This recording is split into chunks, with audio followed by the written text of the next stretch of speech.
Hi guys, Rochelle. I'm back.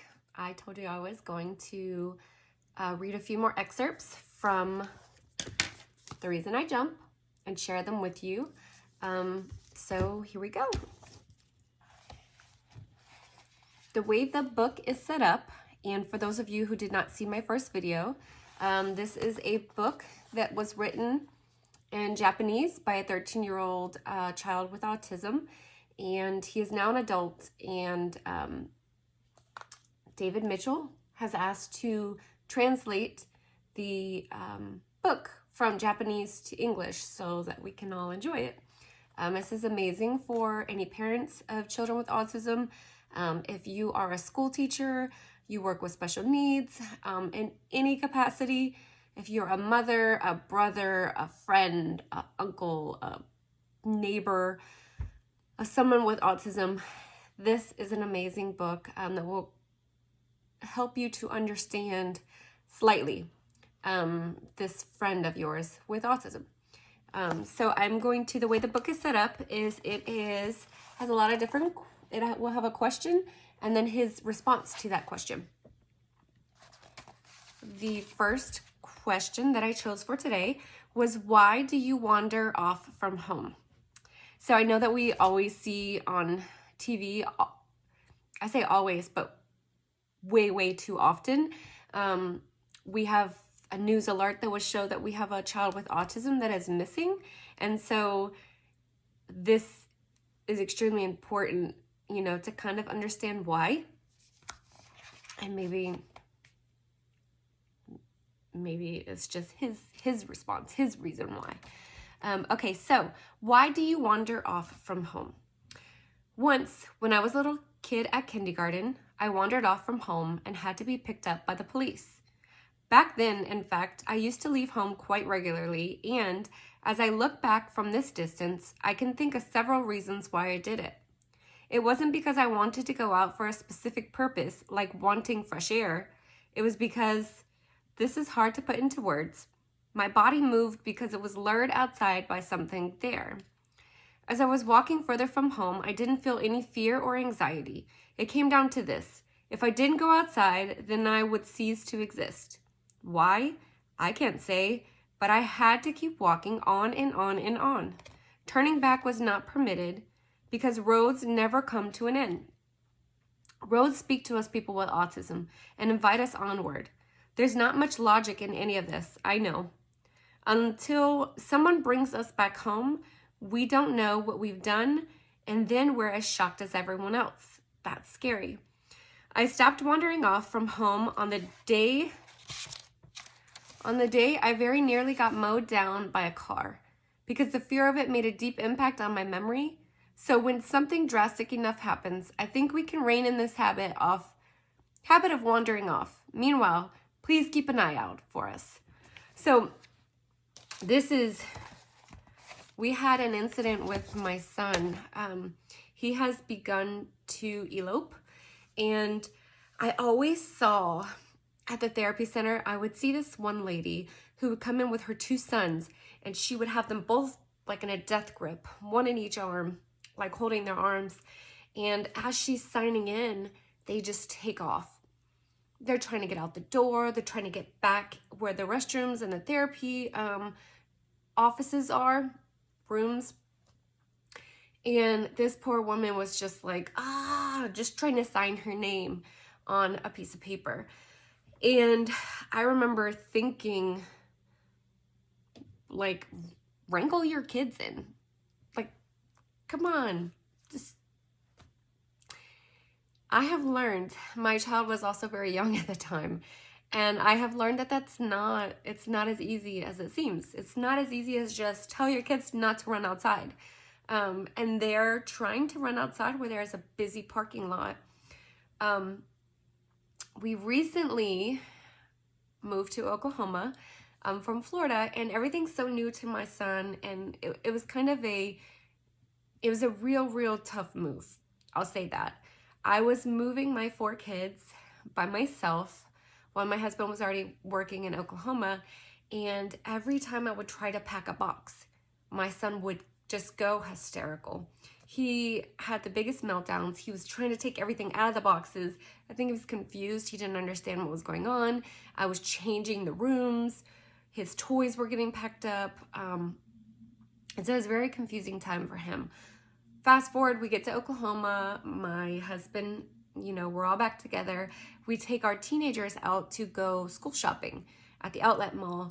And we go, you know, he wants to kind of pull away everywhere. So we're like, okay, let's go rent him a stroller. So we rented a stroller, which he barely fits in anymore. And, you know, one of the ones you pay $3 and when you bring it back, you get $1 back or something. And so we go shopping, everything's fine. We put it back and we start to go walking to the car. So we get out to the car and we have, you know, bags in our hands with all the kids' clothes, the shoes, and I handed the baby, we have a 10-month-old, I handed the baby to my husband and I said, okay, you put him in the car, I'm gonna put the bags in the trunk. And I told my daughter, my 14-year-old daughter, I said, can you just put him in a seat? And I was talking about Gianni, my 4-year-old autistic son. And she said, okay, well, she had bag in her hand too. And so he's standing right outside of the door to our vehicle. And my daughter took the bags from her hands and tried to put them in the car. And as no, that's not right. She had our push stroller that he was too big for and it wouldn't go anywhere. So it was like an umbrella stroller. And so she was trying to close it up and put it in the car instead of putting him in first. And I'm at the back of the car and out of the corner of my eye, I see him dart through the busy outlet mall parking lot. And I look over and I'm like, Serenity, which is my teenage daughter. And she's got the umbrella stroller like this, trying to close it up still. And I yelled a word that's probably not a good word to yell when there's a lot of kids around. It was just like a knee-jerk reaction.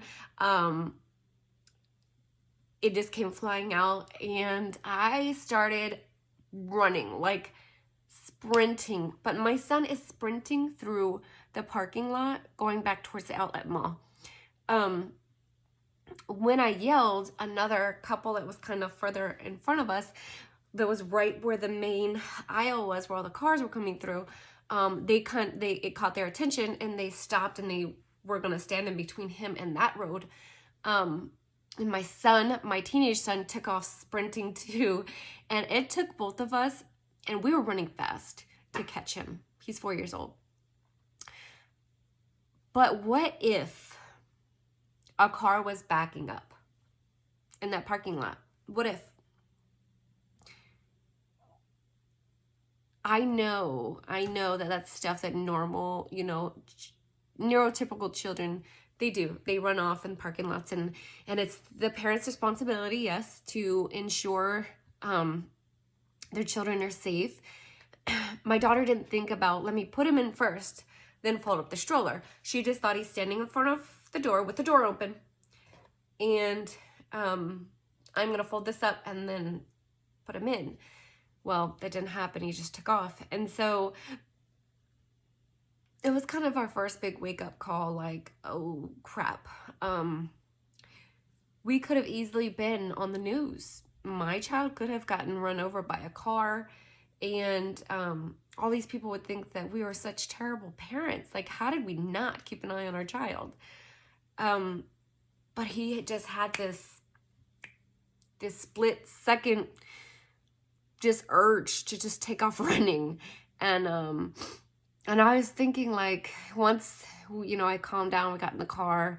Of course, I did the whole cry because what could have happened? But thank God it did not happen. And then I saw that lady at the therapy center. And I said, you know what? I get it. My child just took off too. So we're learning to have a lot of empathy for other parents of children with autism and just children in general. Learning not to be so judgmental of other people and every little situation that happens in life. But when you know that there's an issue, as a parent, it's your responsibility to put things in place to make sure that these things don't happen again. And so, of course, you know, from now on, I am responsible. I do not put that responsibility on my teenage children because heaven forbid something happen. I couldn't live with myself, and I'm sure, and I don't want to put that weight on them. But we had to think big picture. So my son loves to be outside, and he will just open the door and walk outside. So we had to have a security system installed. Not just any security system. We needed every window, every door needed bells and chimes. We put up cameras, and yes, it's cool to, you know, maybe deter somebody from breaking into our car. And if they do, then we find out who it is. But really, I need to know which way did my child go if he gets out. He's 4 years old. He can open all locks. We'd put the baby locks on all the kitchen cabinets and the refrigerator. My child can get into it all. He is extremely intelligent. If he wants something, he'll figure it out. And so, you know, for us, that's not a luxury. These alarm systems and all these high-tech, you know, security things, is not a luxury for us. It is a necessity that it's not, we can't wait until next paycheck. You know, let's just wait till next paycheck, or let's wait until taxes come back and we'll do this, you know, whatever big thing that needs to be done. No, it's, you have to figure it out, and you make that a priority, because I don't want my child to be that child on the news. And I know at some point he's going to get out. He has before, but he has not left the front yard. So I'm lucky in that aspect.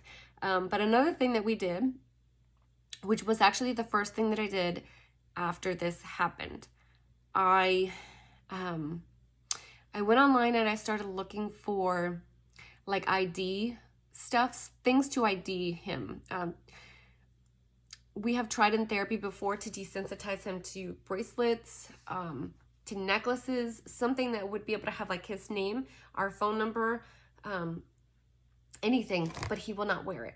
So he won't wear a bracelet. He won't wear a necklace. He kind of panics anytime you try to put it on him. I think he equates a bracelet to like a hospital bracelet because he's terrified of a hospital bracelet.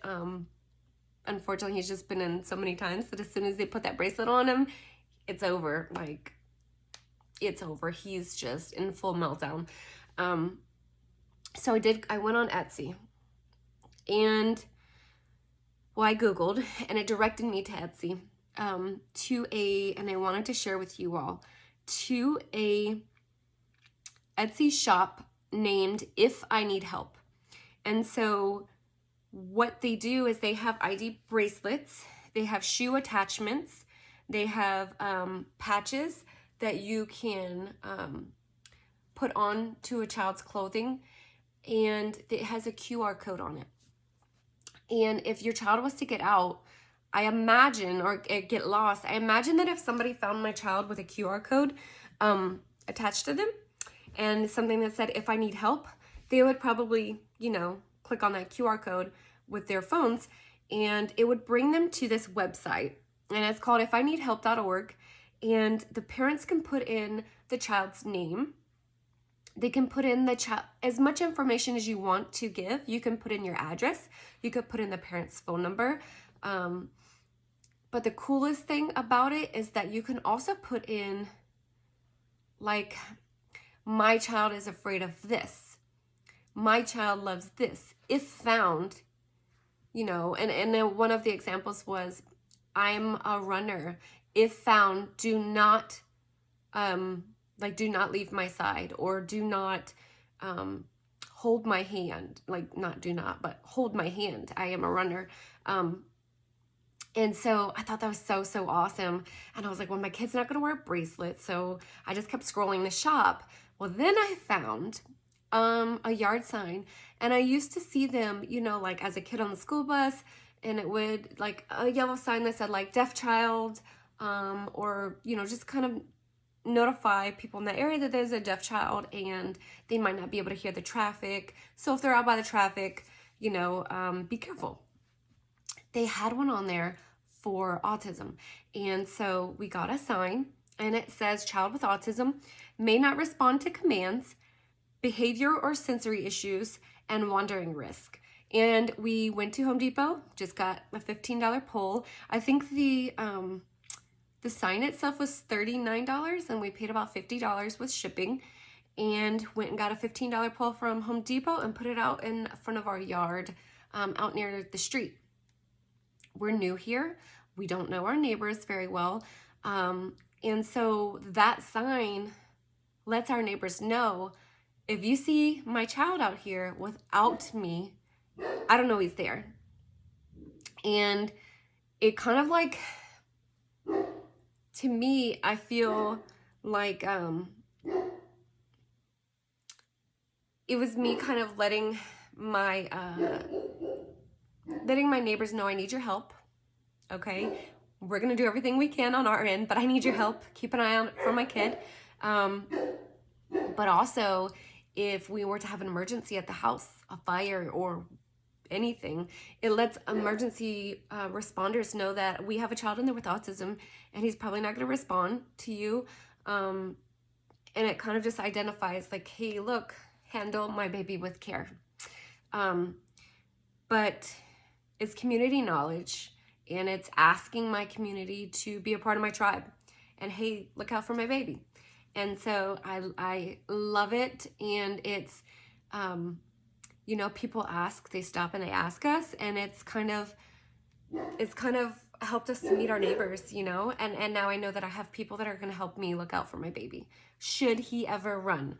So yeah, so that was a great question, and definitely something that a lot of parents of children with autism deal with is a runner. I will go over another question, but I'm going to do it in another video because this one's getting kind of long, 17 minutes. I hope that you got something from that passage, from my story. If you need the shop name, I'm going to post it right up there, and it's called If I Need Help.